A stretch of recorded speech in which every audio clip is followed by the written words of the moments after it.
Shalom, selamat pagi Bapak Ibu dikasihi Tuhan.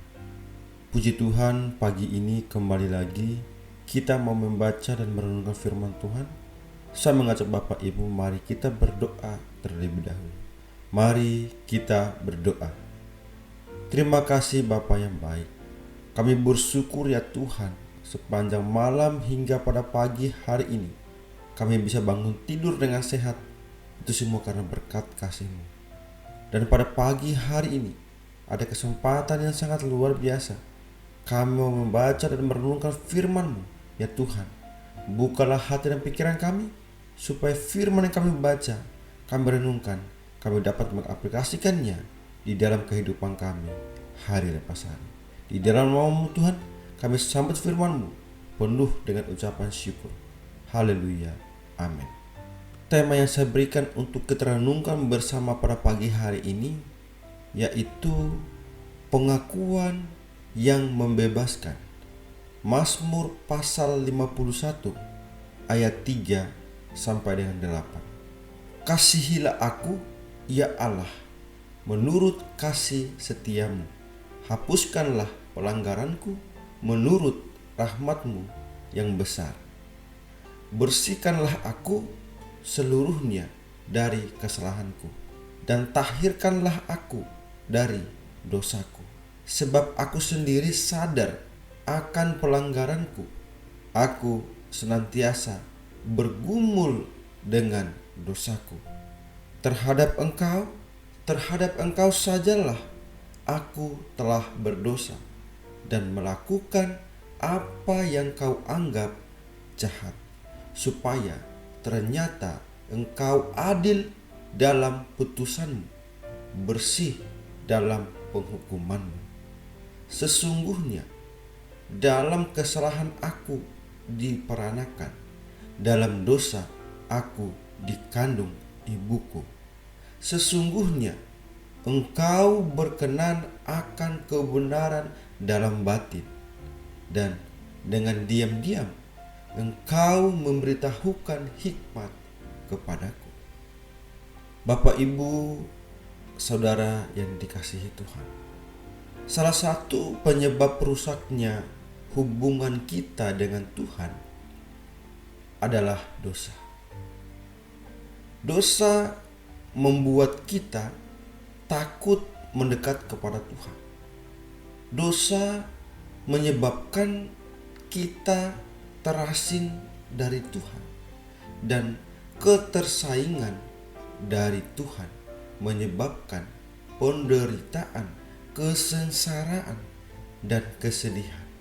Contoh, ketika Adam dan Hawa berdosa, mereka menjauhkan diri dari Allah dan bersembunyi. Dosa yang mereka buat menyebabkan mereka menderita ketakutan dan malu, terasing dari Allah. Mazmur 51 merupakan pengakuan dosa perzinahan dan pembunuhan yang dilakukan oleh Daud. Ketika sedang berjalan di sotoh istana, Daud melihat seorang perempuan cantik yang sedang mandi. Daud kemudian menanyakan identitas perempuan tersebut. Rupanya ia adalah Batsheba, istri dari panglima perang Uria. Setelah mengetahui identitasnya, Daud mengundang Batsheba ke istana. Dia akhirnya tidur dengan wanita itu. Beberapa waktu kemudian Batsheba mengaku bahwa dirinya tengah hamil. Daud menyuruh Uria pulang ke rumah, namun panglima tersebut enggan pulang ke rumahnya. Daud akhirnya menyusun rencana licik untuk menutupi dosanya. Dia menempatkan Uria di barisan paling depan dalam pertempuran agar pria itu mati dan ia bebas memperistri Batsheba. Setelah menjalankan rencana liciknya, Uria tewas dalam peperangan dan Daud mengambil Batsheba sebagai istrinya. Dosa yang dilakukan Daud membuat Tuhan sangat murka. Tuhan mengutus Nabi Nathan untuk menegur dosa Daud. Kedatangan Nabi Nathan membuat Daud sadar dan mengakui dosanya.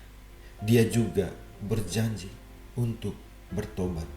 Janji pertobatan Daud tercatat dalam Mazmur 51. Doa pengakuan dosa dipanjatkan oleh Daud dengan penuh rendah hati sebagai laki-laki yang hancur hatinya. Dalam doa pengakuan dosa tersebut, Daud mengakui dosa-dosanya kepada Allah dan memohon agar pelanggarannya dihapuskan. Ia juga meminta Tuhan membasuhnya dari kesalahan dan menyingkirkan dosanya dengan hisop. Bapak, Ibu, saudara yang dikasihi Tuhan, sebagai seorang tokoh besar pada masanya, Daud tidak lepas dari perbuatan dosa. Alkitab bahkan tidak menutupi kisah kelamnya tersebut, bahkan menyajikannya secara gamblang dan terbuka. Dosa Daud itu tercatat dan terbuka bagi siapa saja. Dosa kepada Tuhan akibat perbuatannya dengan Batsheba. Pesan yang ingin disampaikan Alkitab adalah kisah kelam dan gelap dari seorang Daud merupakan pelajaran penting bagi kita pada masa kini, bahwa siapapun tidak lepas dari dosa. Manusia punya kekurangan dan manusia bisa buat dosa. Tetapi sebagai orang beriman, Daud juga memberikan sebuah teladan baik yang dapat dijadikan contoh, yaitu keberaniannya untuk mengaku di hadapan Tuhan kesalahan dan dosa yang ia perbuat. Daud menyadari bahwa dosa telah membuat hubungannya dengan Tuhan menjadi rusak, dan dosa itu bahkan telah membawa dia dalam situasi yang sangat tidak menyenangkan dan menenangkan, karena perasaan bersalah menghantui hidupnya. Ia tersiksa dan menderita akibat dosa yang dibuatnya itu. Karena itu, dia tersungkur dalam kehinaan dan malu di hadapan Tuhan dan mengaku dosanya.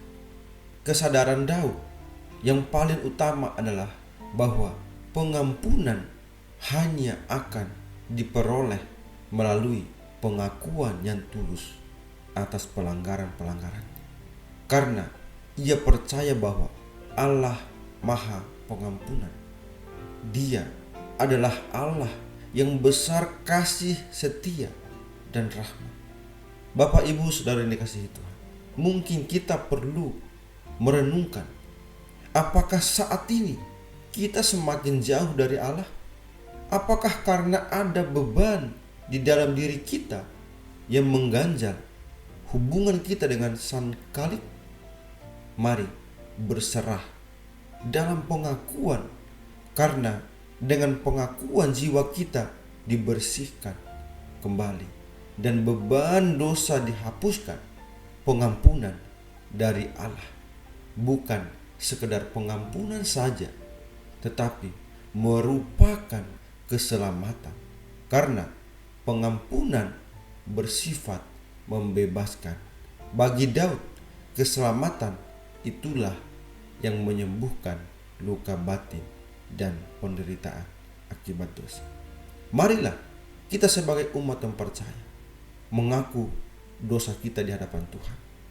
Jikalau kita membuat menyakiti hati orang-orang di sekitar kita, marilah kita mengaku dosa kita, sehingga apapun yang kita perbuat, semuanya itu baik dan benar di mata Tuhan.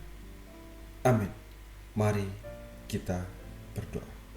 Bapa kami yang di surga, kami bersyukur ya Tuhan, firman Tuhan sangat memberkati kami pada pagi hari. Sehingga biarlah firman-Mu ini semakin hari semakin mengubah hidup kami untuk menjadi lebih baik. Terima kasih ya Bapak, terima kasih untuk firman. Dan sebentar lagi ya Tuhan, kami akan melanjutkan setiap aktivitas kami, pekerjaan kami, rutinitas kami. Tuhan pimpin dan bimbinglah kami. Sehingga apapun yang kami perbuat, semuanya itu hanya untuk kemuliaan bagi nama Tuhan saja. Terima kasih ya Bapak, terima kasih. Kami serahkan seluruh kehidupan kami hari ini ke dalam tangan Tuhan. Di dalam nama-Mu Tuhan, kami berdoa dan kami bersyukur. Haleluya. Amin.